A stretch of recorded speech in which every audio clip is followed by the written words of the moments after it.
Amis internautes, n'oubliez pas de liker, de vous abonner et de cliquer sur la note de notification pour ne rien rater. Amis internautes de Belle TV, ravi de vous retrouver pour ce nouveau numéro de l'Actu 5, le rendez-vous qui suit l'actualité béninoise sur le plan international. Un mois après la mise en œuvre de la gratuité des soins d'urgence dans les hôpitaux publics, le gouvernement dresse un bilan positif. Le ministre porte-parole Wilfried Ndong s'est félicité des résultats tout en appelant à la responsabilité accrue. Les chiffres parlent d'eux-mêmes. Sur une période de 3 à 4 semaines, les hôpitaux publics ont enregistré plus de 12 000 cas présentés comme des urgences.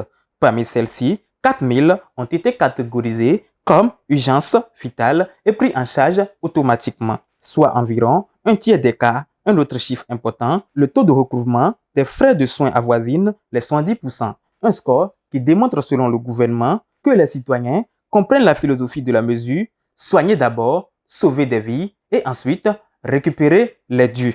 Le ministre Mbedi a tenu à saluer le comportement vertueux des Béninois qui, dans leur grande majorité, ont joué le jeu.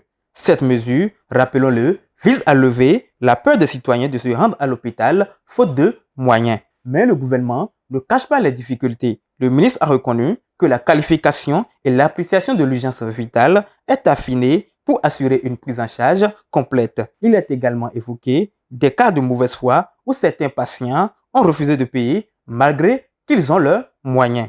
Pour les indigents, des mécanismes de prise en charge, totale ou partielle, sont prévus.